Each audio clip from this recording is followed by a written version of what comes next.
Well, hello and welcome to a Sunday morning coffee with Dr. Childress again. So today I'm going to be providing an update to Dorcy Pruter. She and I have collaborated in the past, and things are kind of happening in my world that she's entangled into. So I'm going to be describing what's going on in my world to her. Not so much that she's going to do anything with the information, but hi, Dorsey. You can resonate with it to the extent that you might see ripples happening around you, or things happening. So, with that, let me just kind of talk about what's going on in my world that is of interest. And for Dorsey, there's like three primary focal points. One is Caden's law, which I kind of think of as Dorsey's law, since it's targeting those 4-day workshops, and it's not targeting overcoming barriers because that's ineffective. It's gone. And it's not targeting the other ones because those are problematic. It's hers is successful. The high road is successful, so the pathology wants to get that gone. So it's gotten Caden's law to go through to do that. Put the child out front, and so it targets the high road. But Caden's law also targets parental alienation because it's that same borderline variant that has got their DV monkeys to kind of influence the writing of the law. So they want to get rid of parental alienation. I'm totally for that. Okay, so I love that aspect of Caden's law. And then it also targets the forensic custody evaluators, interestingly. It's trying to target the parental alienation experts, but it got the custody evaluators when it didn't realize it by saying you have to have clinical experience in child abuse in order to be able to testify in these cases. Well, none of the forensic psychologists have clinical experience. They were trying to get the DV monkeys, let me talk about that for a second. The DV monkeys who were influencing the law and the borderline variant of the pathology were trying to get the PAS experts out of the court. So they got parental alienation out. Now we're going to get the experts out, and only their domestic violence experts are allowed. And so basically take away dad's all expert testimony and only the domestic violence experts of the borderline mom were allowed to testify. And so you had to have clinical experience in child abuse, notably child sex abuse. It's like that's very specific for a court involved testimony, but it's because the motivation was coming through. But I have that clinical experience, so I'm fine on that. But the forensic psychologists don't, and so that's what I want to talk about with Dorsey in a second. And then we have the AFCC, and there's going to be stuff happening. I'm going into the AFCC. I'm a member now of all three chapters, or three of the chapters: Washington, Oregon, and California. And I'm saying hello, howdy, to some of the forensic psychologists in the AFCC. And so, but we're entangled on the high road and entangled on custody resolution methods. So I want to talk about that for a little bit. And then we have licensing boards is an interesting development, and I'm sure she'll be happy to learn about Burnett and the California board complaint and stuff. And so let me just talk about each one of those to Dorsey for a second. So starting with Caden's law, I just took a course from the AFCC, a seminar where they talked about Caden's law and the impact on family courts. So they're from the forensic custody evaluators perspective, and they do not like it because of that idea of testimony. It's going to throw their testimony into chaos. They were able to get in and influence the California legislature. So I looked at Peake's law, or well, I'm not sure how it's pronounced, but they looked at their variant, and it's been substantially watered down by the AFCC. But other states are getting Caden's law relatively straightforward. And, it affects the 4-day workshops as well. And, but the forensic psychologists will be wanting another round, to adjust where the states have gotten more restrictive on Caden's law.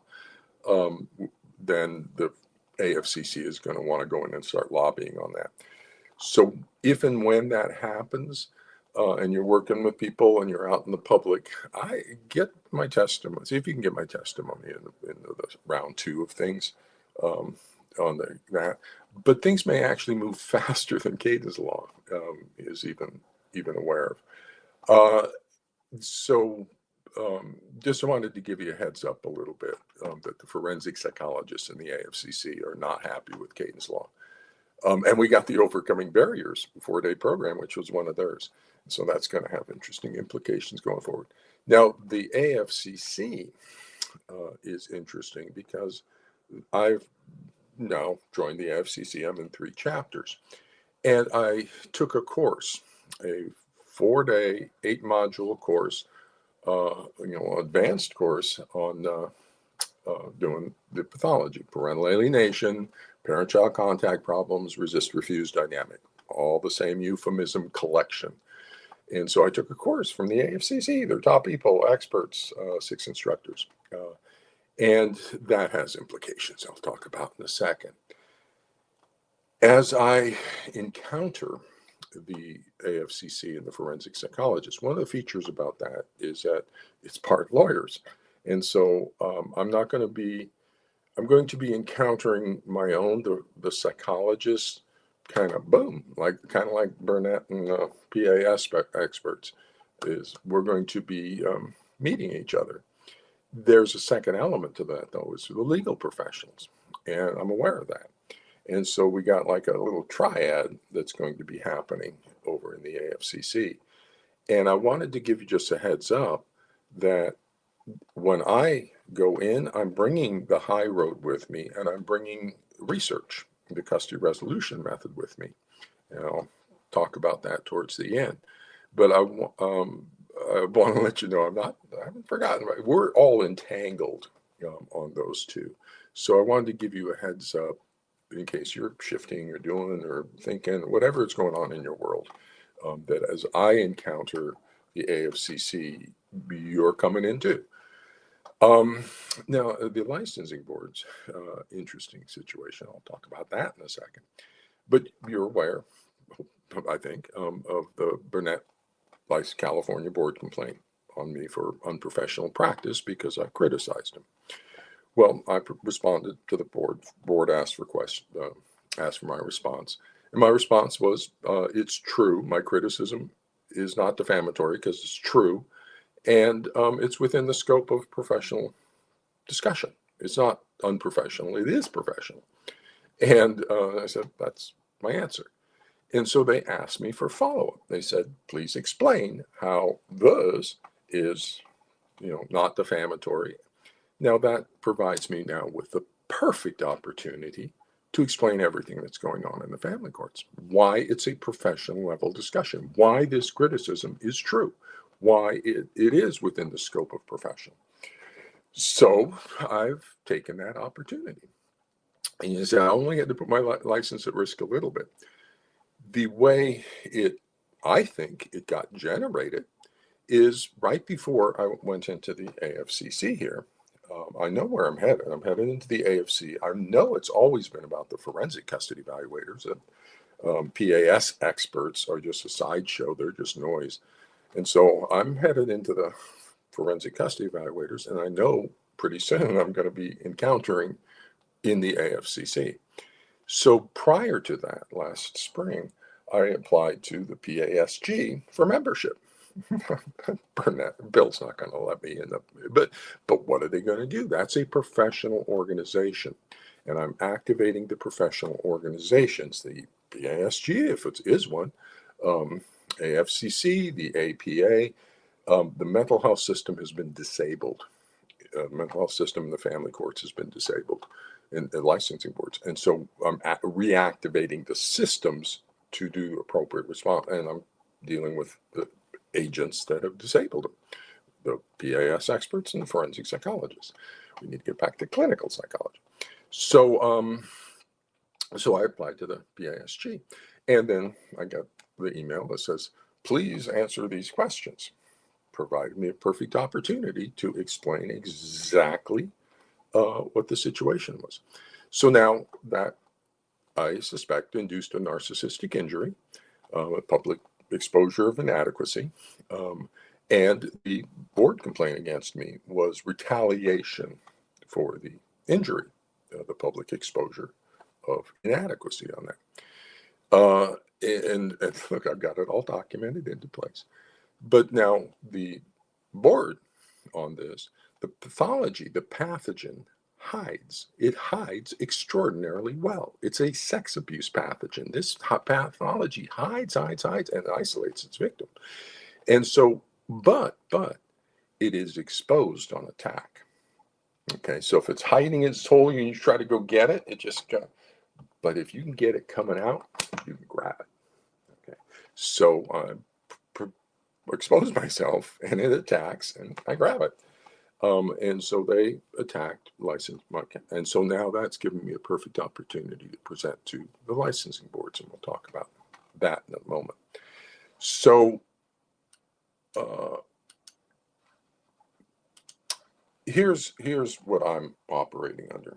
Always been operating under this and duty to protect. I have a duty to protect that's guiding my actions. Standard 1.04. Let me just say something to you. Ethical standards for psychologists are mandatory. They are required. They are not optional. They are not optional. They're required, mandatory. And so not only are the competence standards 2.01, 2.04 mandatory for all of the psychologists, they have to be competent. They have to apply the established knowledge. These, standard 1.04 and 1.05, are mandatory on me. And this is what's governing me. And the reason why these standards are important is because there's a self-corrective mechanism for exactly what's happened in the family courts. The reason for the problem in the family courts is not a whole bunch of other nonsense. It's the forensic psychologists left the field of clinical practice and are incompetent. If the doctors are competent, we make the diagnosis, get the court the right information, everything's taken care of. But we have a failure of the mental health system because of standard 2.04 and 2.01. The self-corrective mechanism is standard 1.04 and 1.05. When psychologists believe there may have been, notice how low the bar is, just may have been, there may have been an ethical violation by another psychologist, 2.04, 2.01, and 9.01. They attempt to resolve the issue by bringing it to the attention. So that's my first obligation. I have to bring it to the attention of that individual. If an informal resolution appears appropriate and it doesn't violate confidentiality. Well, I've got rampant incompetence all over the court-involved field with the forensic psychologists, the PAS experts, and so it's not appropriate for informal resolution. However, when I encounter it one-on-one, this is active. I got an individual. I believe there's been an ethical violation. This is what I am required, mandatory. I don't have a choice. I have to make them aware of their ethical violation, give them an opportunity to self-correct. Okay, standard 1.04. But this is such an important issue, self-corrective issue here, that the APA gave it two standards. Not one standard with two parts, it's two independent standards. So that's the first one. Don't go rushing your licensing board, handle it informally if you can, make them aware of what's going on. However, if an apparent ethical obligation, so again, low standard, apparent ethical obligation has substantially harmed, okay, that's my first criteria got me. Yep, family courts. There is substantial harm from the violation of competence standards. Okay, they don't know about delusional thought disorders. They don't know about attachment pathology. They don't know what they need to know to accurately diagnose the pathology. Or is likely to substantially harm a person or organization. Yes, it is likely to. So that criteria is met. And is not appropriate for informal resolution. Yes, that criteria is met under standard 1.04. Or is not properly resolved in that fashion. So all those criteria for 1.05 are met. It's substantially harmed. It's going to continue to substantially harmed. It's not appropriate for informal resolution because it's systemic, and it's not been resolved properly by informal resolution. we went to the AFC, we told them, and I've been telling people, and we have the petition to the APA. We've notified them, and it's not been properly resolved in that fashion. So, required, mandatory, I must take the following steps. This is what I am required to do as a psychologist. Psychologists take further action appropriate to the situation. What is that? That's a fairly large latitude. What is appropriate action or action appropriate to the situation relative to what's going on in the family courts? Now, the APA then offers 3 suggestions, but these are suggestions. My mandate is to take further action appropriate to the situation. So, what do they tell me to do here? They tell me such action might include referral to state or national committees. Might include, doesn't necessarily mean it has to, but there's latitude in my judgment. Such action might include referral to state or national committees on professional ethics, to state licensing boards, or to the appropriate institutional authorities. In other words, I take it up a level. Okay, and it gives me 3 suggested options for taking it up a level. But again, those are suggested options, not required dictates, nor do they limit what the further action might be. Further action appropriate to the situation. Such action might include national committees, state licensing boards, appropriate institutional authorities. Well, when we talk about national committees on professional ethics, that's our petition to the APA. Okay, so you were with me on that. We all went back to the petition to the APA, hand delivered into the APA, the petition there, and met with the Congress people and National Press Club and had a little thing. That wasn't actually for them. That was informal notification or 1.05. I'm taking the steps to notify a National Committee on Professional Ethics, the APA Ethics Committee. So I'm handing it off, the signed petitions to the APA, and they said, would you like these sent to the APA Ethics Committee? I said, yes. And so those went to the APA Ethics Committee. Now, then Wendy was informed that they were given to a committee, a working group. But when we asked for the names, they declined to give the names, and then Wendy didn't follow up on anything. Okay, so it's just sat in the APA. I think I know where it went to the committee. I think I know who the committee was, and I think I know what they did with it. They used it to formulate new standards of their own devising and didn't address any of the issues. But basically, the petition to the APA is like the paint that you put in the banks put in the bag of money they give to the robber. So the moment he opens it up, boom, he's splashed with permanent paint. That's what the petition of the APA is. Anybody who touched that has now been made aware and is subject to 1.04, 1.05 on these things. And what has been the APA's response? And so that had longer term implications, and those implications are starting to come due. So what I did immediately after we did that, I put up a website, APA ethical violations in the APA, and put a clock on it. It's now up to like 2,400 days. Without a response from the APA. I linked to everything. I said what the issues are, and I've just been letting it sit there. How long before the APA responds to a petition signed by 20,000 parents?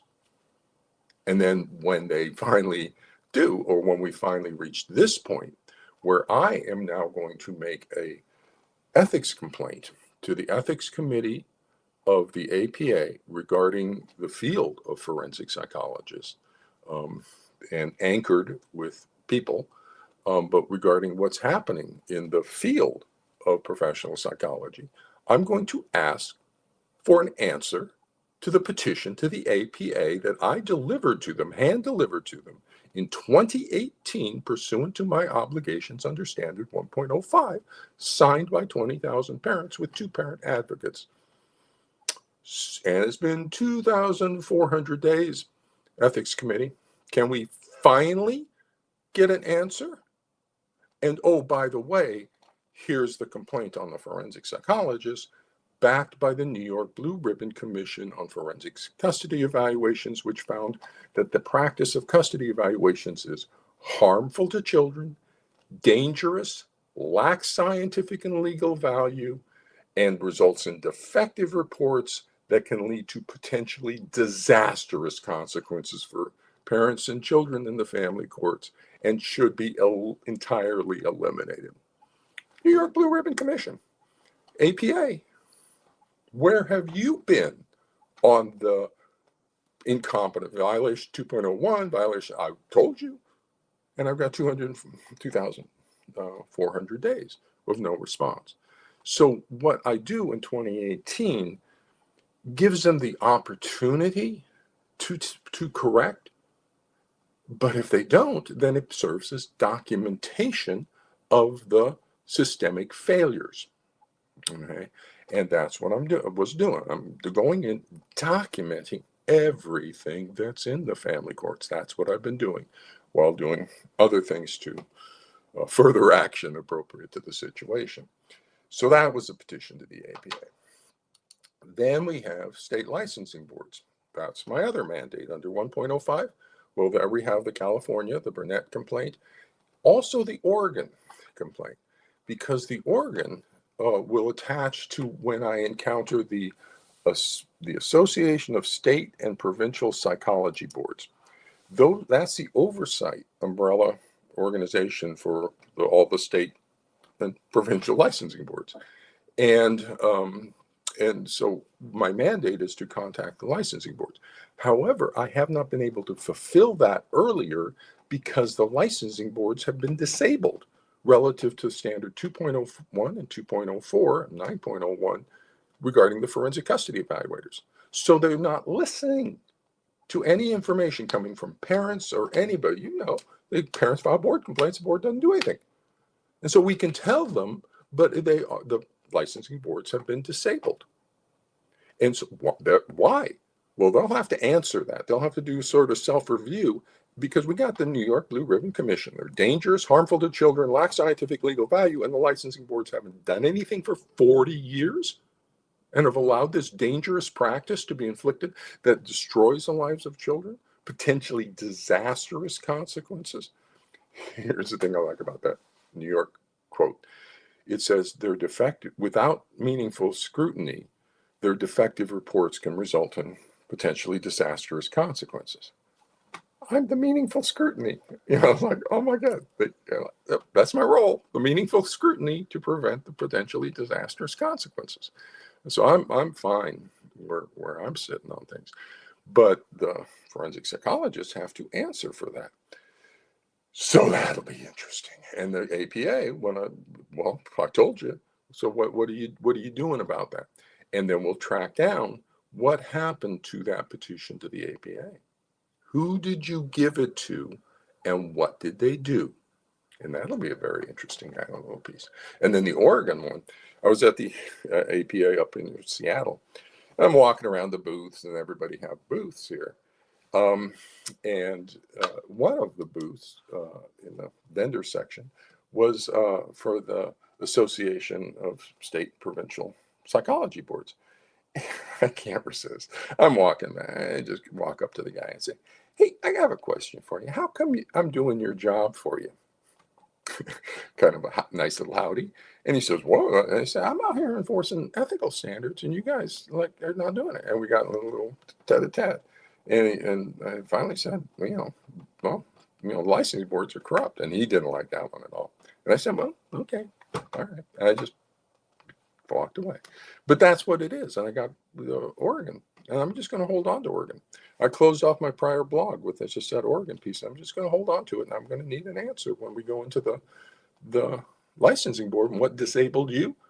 Why am I getting sanctioned when I'm consulting to a business organization in California, which is exempt by statute? And the only use of my report, the consulting report to CRM, was to file a licensing board complaint against a forensic psychologist for failing in duty to protect, because you should have assessed for a dangerous pathology. And I'm sanctioned And there was no investigation of the forensic psychologist. It's like, wow. So they'll have to answer for that because it's, and that's my role to document. So then the appropriate institutional authorities is AFCC. So that's what I'm currently doing, is providing notice to the AFCC. Now, but again, my mandate is to take further action appropriate to the situation. And so when you have this level of dysfunction in multiple systems and things going on, that appropriate to the situation, when the APA is non-responsive, the licensing boards are non-responsive, and the AFCC is basically financially exploiting a vulnerable population for their own financial benefit. Wow, what's appropriate to that situation? But I want to talk about your connection now. First off, the high road. So, under my mandates to inform the appropriate professional organizations, I did that, and another important thing, motivation. Do the right thing and let outcomes take care of themselves. And so I've been doing the right thing at each step along the way and documenting that I'm doing the right thing. So I went into the AFCC and told them what the pathology was, and then I have a series of 7 slides on a section called competence, and I say, you got competence concerns. When I met you, I go, wow, holy cow, she's got the high road. She's got a solution for this. It then becomes my obligation to introduce you to the AFCC, to the doctors, my people, and say, look, we have a treatment approach, or not a treatment. We have an intervention approach that will effectively resolve the situation that can then be moved into treatment easily and comfortably. But it just resets them, resets the kid. And so I see that. And it's up to me to make, and what happens? We got documentation on Mercer on 2 of her blogs that she then launches a campaign to get our CE units pulled. So what do? The AFCC, when we present them with the fact that there's competence concerns and with an incredible solution to the pathology, they pull the continuing education credits. So now when I'm encountering the board of the AFCC and all these top people, I say, I told you, but you pulled my CE units, like it matters to me because you got Mercer? Who's Mercer? She's not even licensed, nor has she never been, and she's an expert in your court system. Oh my goodness gracious. So that was, and I got blogs from her talking about how she does this. So that's interesting, don't you think? But I've entangled you now. We went and we explained what happened. So now when we get Cadence Law, and as I hit the APA and as I hit everybody, I explained what it was to you. You don't want to listen. You want me to explain it again? We'll explain it again. And that's where you may come back in on the situation. Yeah. We absolutely, before you start banning these 4-day programs, I agree with you, overcoming barrier turning points, get rid of them. But before you toss everything out, take a look at the one who gave birth to them all, the high road. Yes, it works. And I got the data. And I got the data in an APA presentation. So you're locked in. And so where I go, you're coming with me. Yeah, okay, so we got the data. So stay safe, or organized, because I don't know where I'm going, but wherever it is, I'm bringing you with me. The second feature is the custody resolution method, because here, I'm a research guy from way back. I worked Nectarline. I was in charge of a major NIMH research project. I was on all the data, everything data about that project. I had 3 staff under me, and I managed all things data of a major NIMH research project. Then I went down to Jim Swanson. He's a major NIMH researcher. So I know research, clinical research, all that kind of stuff. I've taught research methodology, graduate level. So custody resolution, that's a content analysis, doing data coding. Research, you got a research lab, and you've got cold and data. And we have Greenspan, Childress, and Pruter, the Darks and Delusions 3 that has frequency counts for the prevalence of the 12-ACS. That's beautiful for me. Absolutely gorgeous. Because it's not only documenting the 3 diagnostic indicators were there in all 46 families. We're just moving straight through that. Okay, we got an easy way to document the pathology now. For all 46 families had these 3 symptoms. So the diagnostic indicators are just so solid.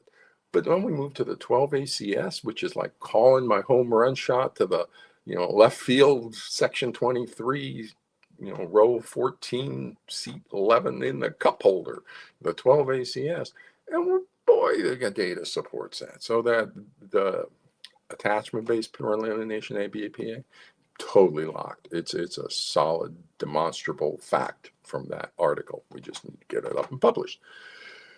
No, I think I mentioned this to you over in the Netherlands about authorship. So the way authorship works, you see that one journal article with Jim Swanson where we got 15 articles. And so there's an order to where you put all the various people on there. And so the first author is the one who writes it. So that's Melanie Greenshire. The second one is kind of involved. And so I'm the theory guy. And so I get a spot in the article. But the last one, they put all the other, and oftentimes on these articles, they'll put the last one reserved for who has the lab, who has the project. So over on Nectarline's project, it would be and Nectarline because he has the project. And so that's a perfect, and Pruter. And we need research in the family courts. The problem we have had with getting research is because there's no operational definition for parental alienation. It's an awful construct. But the moment we get rid of it, that's why the 3 diagnostic indicators are not just clinical tool, they're a research tool. They now operationally define what the pathology is. So if you get a research grant into the family courts, you can go out and just do that and you document, okay, we have this pathology, call it what you want, okay? Shared delusional disorder, Bob, I don't care what you call it. We have this pathology documented by these 3 symptoms. Now you can start doing correlations with 12-ACS. You can do correlations with other stuff. You can start looking at other factors within this defined pathology.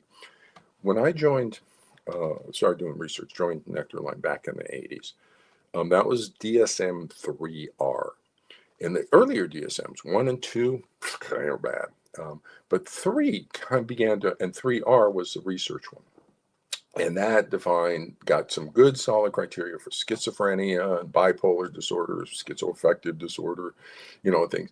And that allowed the research to start to open up because we could now define what the pathology is in our clinical population.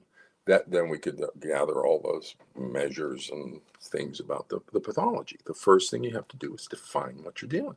So that's what I did. I gave everybody a definition for the pathology. Now everybody can start to do the research. And you're way out ahead of them. Oh my God, I'll have to you've lapped them 7 times with CRM. You have the data. And look how easy it is to get a hold of it. Melanie just gets an MOU with you and boom. And so as I move into the establishment psychology, the APA, the AFCC, everybody, state legislature, everybody, we need research in the family courts. And Dorcy's got the data. We need to get our university researchers getting MOUs with you to get access to your data. And so just want to give you a heads up, that's going to be where I'm taking things. And we need to get training sessions on what the high road is so that people understand what you're doing and can expand on it and use it and implement it, which may lead into the pilot program for the family court. You want to solve everything, get top universities come up with a diagnostic assessment protocol and the treatment protocol. You drop the high road right in the middle, the perfect research program. Funded by a state legislator, funded by anybody who cares about what's happening in the family courts, child abuse, spousal abuse, wants to solve it, toss some research money in to a pilot program for the family courts. One university group comes up with the diagnostic assessment protocol. The other university group comes up with the treatment protocol. They collaborate on that. And then when you protectively separate a child for child abuse, you drop a high road in, you have Dorcy do 10 of them, you have your researchers do 10 of them, you transfer the protocol into the university sector for further elaboration and research, and Dorcy becomes a queen goddess of trauma recovery, which she is. And so that's where I'm headed on things. So I just wanted to give you a heads up. And oh, that's like my last one.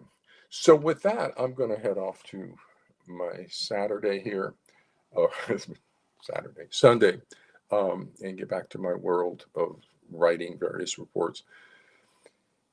One of the things I'll close with, going back to that course, which is that I took from the AFCC, because that's the serious. There's one. These are my psychologists. They are supposedly top of their field. They are the leadership in the AFCC, and they are not competent with the pathology. I know because I am. I have early childhood. I have 12 years on a schizophrenia project and delusional thought disorders. We should bring back in the BPRS. We should be routinely collecting the BPRS on everybody. Get your training through Joseph Ventura at UCLA. And so as I encounter them, I have those 1.04 and 1.05 obligations. So I have discharged my 1.04 obligations. I've made them aware, the instructors, of the ethical concerns. I received an email that they will have a response to me in a couple of weeks. I wasn't expecting that. That's not part of any sort of protocol about that, but if they want to respond to me, I'm not their judge, but if they want to respond to me, that they want to document whatever they want to document into the record, that's fine. And then I will estimate, or I will decide relative to the additional criteria whether it was properly resolved in that fashion. I suspect, given the nature and scope and length of the problem, it's not likely to be resolved properly in that fashion. We need to end forensic custody evaluations. They were a failed experiment. I'm citing to the Belmont report on research on human subjects because they experimented. They experimented on parents and children in the family courts, a vulnerable population because of compromised autonomy and decision making because of the court. So we have a vulnerable population, and they conducted an experiment on them. Experimental new role, a quasi-judicial role for doctors. There's no quasi-judicial. They made it up. And an experimental assessment procedure for their new their forensic custody evaluations that don't diagnose or treat or do any. They're made up stuff. Everybody makes stuff up. Forensic custody evaluations, new roles, new pathology. We need to get back into established healthcare, established clinical psychology. And so custody evaluations need to go away. That means all of the custody evaluations whose careers are based on this particular model need to go away. So you see what's happening in our social surround where like, federal government, you need to just leave, foreign aid, you're gone. Department of Education, you're gone. Forensic custody evaluations, you're gone. And that's what needs to happen to reactivate the systems, the licensing boards, the APA, get trainings in on delusional thought disorders, get training in on attachment and attachment pathology in the family courts, get the competence levels up in this, and get the oversight and accountability back in place. So that's where we're headed. But those people have to go, and I don't think they're going to want to go. That's their entire career. That's how they make their house payment, car payment, everything else. So then we have a conflict of interest, and we have potential cover-up up to this point. And we'll see what happens. But we're heading into some very interesting times. And I just wanted to give you a heads up of where the land is, and that you're entangled. So as I move forward, so are you. And so good luck to everybody, and take care. And we'll talk to you next Sunday about some other aspect of the. Before I leave, isn't this an interesting way to use the internet? I think it is. Rather than informational kind of video content stuff, is like Wow, we can have weird, like asynchronous meetings kind of stuff.